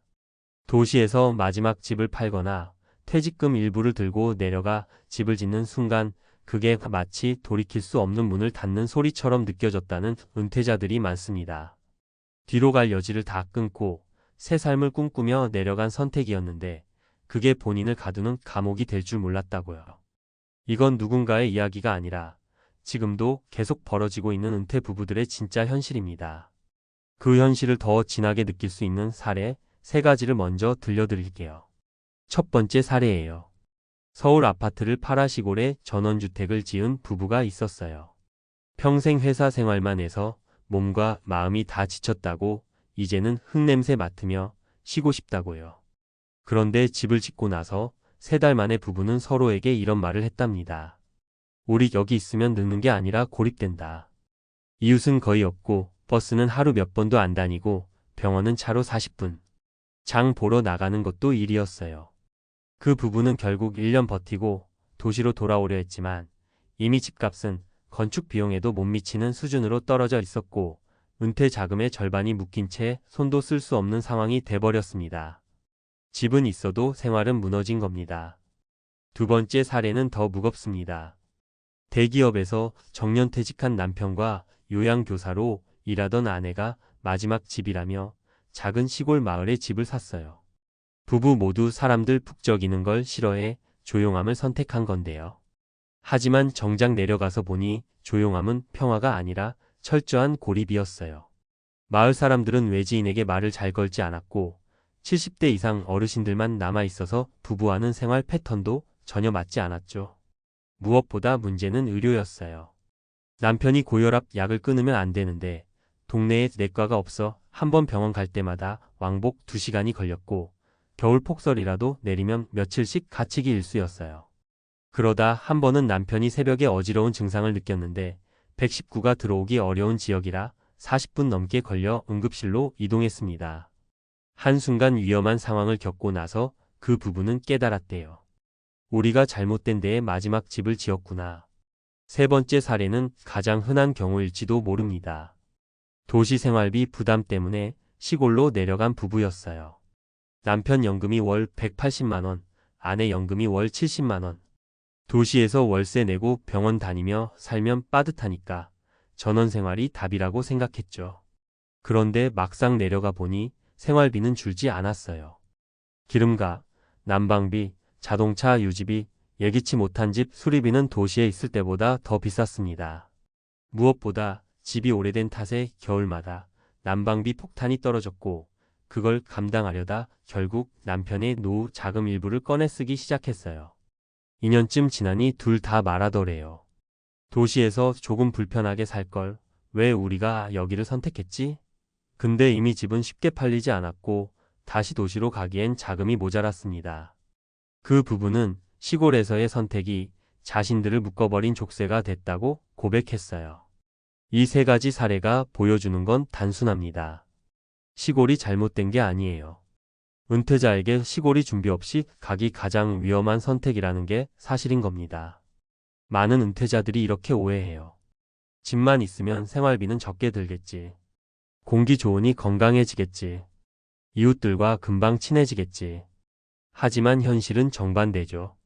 집 수리비는 예측 불가능하게 나오고 의료 접근성은 도시와 비교 자체가 어렵고 이웃들은 몇십 년 전부터 서로 알고 지낸 공동체라 쉽게 끼어들 수 없습니다. 시골은 멈춰 있는 곳 같지만 은퇴자의 몸은 멈추지 않아요. 계속 병원과 도움을 필요로 하게 됩니다. 그리고 시골은 그 도움을 즉시 받을 수 없는 곳이 많습니다. 또 하나 크게 간과하는 게 있어요. 시골은 일자리가 없습니다. 도시에서 소일거리라도 하던 분들은 내려가면 그저 소비만 하는 삶이 돼요. 목적이 사라지는 순간 우울감도 덮쳐옵니다. 은퇴자들이 전원 생활을 시작했다가 몇 년 만에 다시 도시로 돌아오고 싶은 이유가 바로 이거예요. 문제는 돌아오고 싶어도 집이 안 팔린다는 겁니다. 시골집은 수요가 많지 않고 특히 외지인이 지은 전원주택은 현지에서 쉽게 사려고 하지 않아요.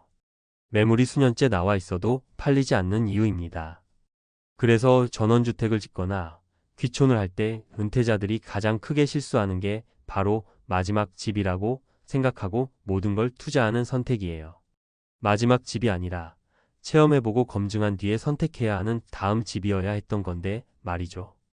은퇴 후 시골이 행복한 삶을 보장해주는 곳이 될 수도 있어요. 하지만 그건 준비된 사람에게만 해당됩니다. 준비되지 않은 사람에게는 도시보다 두세 배 빨리 노후를 무너뜨리는 위험한 선택일 수 있습니다. 많은 분들이 이렇게 말합니다. 시골은 여행으로 갈 때 가장 좋다. 사는 곳은 따로 둬야 한다.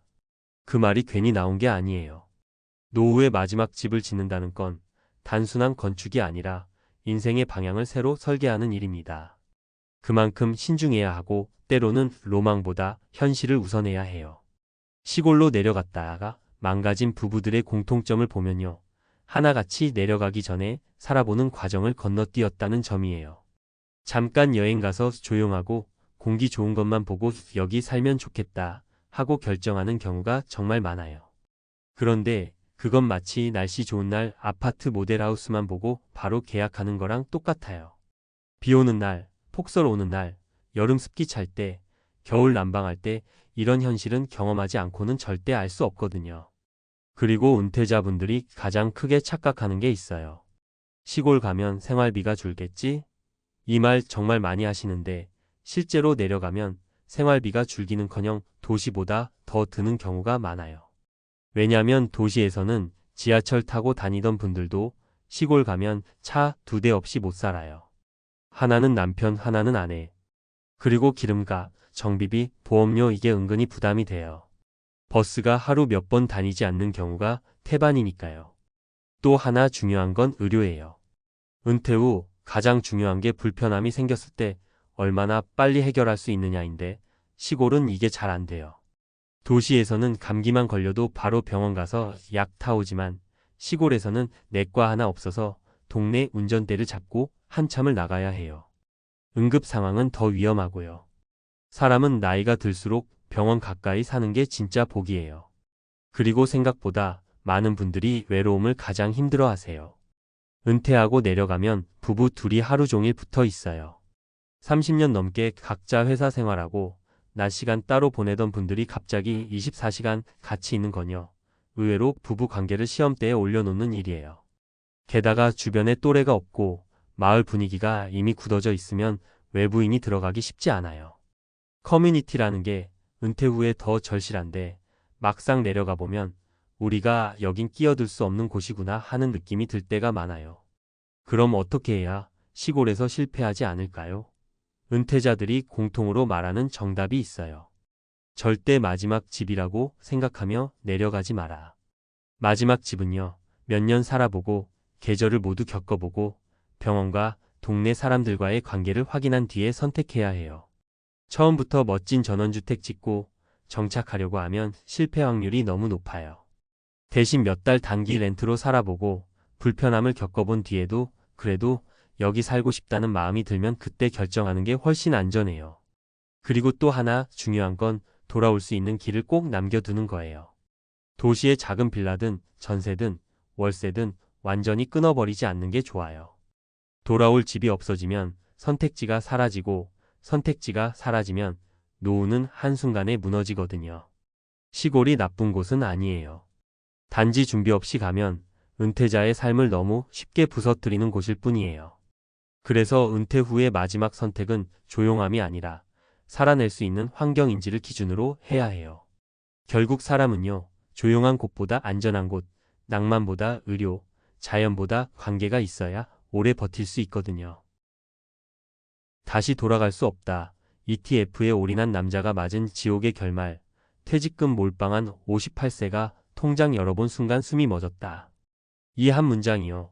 사실 은퇴를 앞두고 고민하시는 많은 분들의 마음속 깊숙한 공포를 그대로 드러낸 말이기도 합니다. 나도 혹시 이렇게 될까? 하고요. 솔직히 말씀드리면요. 요즘 퇴직하신 분들 사이에서 가장 위험한 건 주식이나 ETF가 아닙니다. 진짜 위험한 건 나도 저렇게 하면 되겠지 하고 남들 성공한 얘기만 보고 따라 들어가는 그 막연한 확신이에요. 이 공포의 이야기는 누군가를 비난하려고 하는 게 아니라 정말 우리가 은퇴를 준비할 때 어디서부터 무너지는가. 그걸 보여주려는 겁니다. 왜냐하면 똑같은 길을 걷는 분들이 너무 많거든요. 퇴직금이요. 정말 평생 한 번 받는 목돈입니다. 이걸 어디에 넣느냐에 따라 은퇴 이후 20년, 30년이 완전히 갈라져요. 그런데 요즘 분위기 보시면 아시죠? 예금 금리 낮다고 무조건 ETF가 답이라며 한 번에 몰아넣는 경우가 얼마나 많은지. 문제는 그게 은퇴자에게는 가장 위험한 방식이라는 걸 잘 모른다는 겁니다. 젊은 사람은 버티면 되지만 은퇴자는 버티는 시간이 없어요. 그게 현실입니다. 그래서 오늘은 ETF에 전부를 걸었다가 은퇴 후 지옥을 맛본 58세 남자의 사례를 중심으로 실제로 어떤 일이 벌어지는지 그리고 우리가 어떻게 준비해야 하는지 차근차근 현실적으로 말씀드려 볼게요. 먼저 그 남자 이야기부터 들어보세요. 58세에 퇴직한 그는 가족을 위해 30년 넘게 일해서 마련한 퇴직금을 단 하루도 쉬지 않고 투자해야 한다는 압박감에 시달렸어요. 주변 친구들은 이미 S&P 500으로 매달 배당 받고 있다며 인터넷에는 예금은 호구가 하는 것이라는 말이 넘쳐났고요. 결국 그는 예금을 해지하고 모든 돈을 ETF에 올인했습니다. 그 순간부터 사실 인생의 방향은 이미 정해진 거예요. 하루는 괜찮아 보였고 이틀도 괜찮았어요. 근데요, 셋째 주가 되자 통장에는 빨간 숫자가 번지기 시작했습니다. 이 정도 조정은 일상이다 하라는 말만 믿고 버텼는데 그 조정은 단순한 조정이 아니라 시장의 하락 사이클 초입이었죠. 문제는요, 젊은 투자자는 5년, 10년을 버티면 됩니다. 하지만 은퇴자는 버티는 동안 생활비가 계속 빠져나가요. 이게 가장 무섭습니다. 그 남자도 마찬가지였습니다. 생활비가 빠져나가면서 마이너스 난 계좌는 더 깊어졌어요. 환율까지 흔들리면서 손실폭은 더 커졌고요. 통장을 열어본 순간 그는 숨이 멎었습니다. 퇴직금의 3분의 1이 사라져 있었어요. 그때 그는 말했습니다. 진짜 무서운 건 잃은 돈이 아니라 잃은 시간이다. 그 돈은 다시 모을 수 없어요. 은퇴자는 다시 일을 해도 예전만큼 벌지 못합니다. 그러니 그 손실은 단순한 숫자가 아니라 노후의 안정성 자체가 무너진 것과 같아요. 여기서 비슷한 사례들을 하나씩 말씀드릴게요. 이건 특정 개인만의 문제가 아니라 지금 현실에서 정말 너무 많이 벌어지고 있는 일이에요. 첫 번째 사례는요, 61세 여성분입니다. 퇴직금 2억 중 1억을 ETF에 넣고 나머지 1억은 예금으로 묶어두려고 했어요. 근데 사람 마음이 그렇잖아요.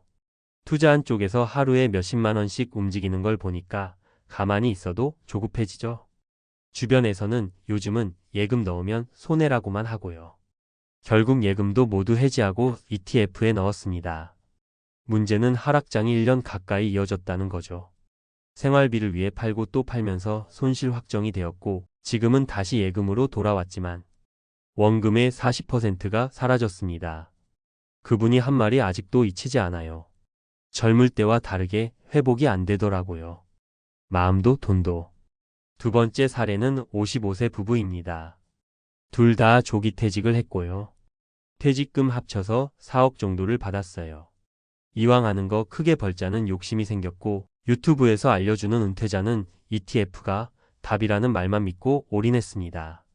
처음에는 정말 잘 됐어요. 2달 만에 800만 원이 늘었고 자신감이 폭발했죠. 그래서 대출까지 받아서 넣었어요. 근데 하락장은 예고 없이 오잖아요. 문제는 대출이었습니다. 금리는 올라가고 ETF는 떨어지고 이자, 부담 때문에 매달 손실이 커지고 결국 원금의 절반이 사라졌어요. 지금은 다시 일을 구하려고 하지만 나이가 많다며 거절당한 게 10번이 넘습니다. 세 번째 사례는요, 59세 남성입니다. 이분은 안정적인 은퇴를 원해서 ETF를 분산해서 넣었어요. 배당 ETF, 성장 ETF, 해외 ETF 등 여러 개로 나눴지만 문제는 환율이었어요. 환율이 올라가면 손해, 내려가면 손해, 계좌는 맨날 빨간색과 파란색을 오가는데 그 변동성이 심장에 너무 큰 부담이 되는 겁니다. 은퇴자는 매달 생활비가 필요하니까 결국 타이밍이 나쁠 때 팔 수밖에 없었고요. 그렇게 손실은 쌓여갔어요. 그분이 했던 말이 아직도 생생합니다. ETF는 좋은 상품인데 은퇴자에게는 칼처럼 위험할 때가 있다. 정리하면요, ETF 자체가 나쁘다는 게 아닙니다. 잘 쓰면 정말 오래가는 자산이 됩니다. 근데 은퇴자에게 ETF 몰빵은요, 버틸 시간이 없다는 사실을 완전히 무시한 전략입니다. 시장 회복을 기다리기에는 생활비가 빠져나가고 건강비가 늘어나고 변동성이 스트레스가 돼요. 은퇴 후에는요, 첫째도 현금 흐름, 둘째도 현금 흐름, 셋째도 현금 흐름입니다. 안정적으로 오래 버틸 수 있는 구조를 만들어야 해요. 예금이든 적정 비율의 ETF든 채권이든 무엇보다 중요한 건 몰빵이 아니라 버티는 시간 확보입니다. 그러니까요, 지금 은퇴 준비하고 계신 분들 꼭 기억하셨으면 좋겠습니다. ETF에 넣는 건 선택입니다. 하지만 전부를 넣는 건 퇴로를 지우는 행동이에요. 퇴로가 없는 노후는요, 공포 그 자체입니다. 계속해서 말씀드리면요, 많은 분들이 정말 똑같은 지점에서 무너집니다. 바로 나는 다를 거야 라는 생각이에요. 퇴직금을 ETF에 넣을 때 대부분 이렇게 말하거든요. 난 장기 투자할 거니까 걱정 안 해도 돼. 근데요, 은퇴 이후의 장기는 젊을 때의 장기하고 완전히 달라요. 생활비는 멈추지 않고 빠져나가고 언제 어떤 의료비가 터질지 모르고 심리적으로도 계좌가 흔들리면 잠이 오질 않습니다. 그래서 제가 은퇴자분들께 항상 드리는 말이 있어요. 투자는 버티는 사람의 게임인데 은퇴자는 버틸 체력과 시간이 없다는 겁니다. 이걸 인정하는 순간부터 노후 설계가 완전히 달라집니다. ETF 올인으로 지옥을 경험한 분들이 공통적으로 후회하는 말이 또 하나 있어요. 내가 왜 처음부터 돈을 나눠두지 않았을까? 은퇴 후에는 정말 이게 핵심이에요. 돈을 어디에 넣느냐보다 돈을 어떻게 나누느냐가 훨씬 중요합니다. 예를 들면 생활비 3년치는 무조건 안전 자산으로 확보해두고 그 다음 여유 자금을 시장에 넣어도 늦지 않아요. 이렇게 하면 시장이 흔들려도 당장 팔아야 하는 상황이 안 오니까 손실 확정이 일어나지 않고 평정심을 유지할 수 있습니다. 반대로 생활비와 투자금을 분리하지 않으면요. 조금만 떨어져도 불안해서 팔고 조금 오르면 따라 붙다가 다시 떨어지고 결국 손실만 쌓이는 구조가 돼요. 은퇴자에게 가장 큰 리스크는 시장이 아니라 본인의 불안감입니다. 그리고 또 하나 중요한 건 ETF가 아무리 좋아도 모든 ETF가 은퇴자에게 맞는 건 아니라는 거예요. 성장형 ETF는 변동성이 너무 크고 테마형 ETF는 오르면 폭등하지만 떨어질 땐 바닥이 없어요. 은퇴자에게 맞는 건 배당 기반의 안정적인 ETF나 채권 단기 자산과 적절히 섞은 구조입니다. 즉, ETF라는 이름만 같지 성향은 완전히 다르다는 거죠. ETF에 전부를 넣었다. 삶이 무너진 분들의 이야기를 계속 들으면서 제가 느낀 건 단 하나예요. 은퇴자는 공격적인 투자가 필요한 게 아니라 오래 버틸 수 있는 구조가 필요하다. 이 말이 정말 전부예요.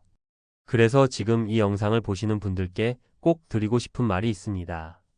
혹시라도 지금 계좌를 열 때마다 마음이 덜컥 내려앉고 이걸 팔아야 하나 말아야 하나. 이 고민을 하루에도 10번씩 하신다면요. 그건 벌써 구조가 잘못됐다는 신호예요.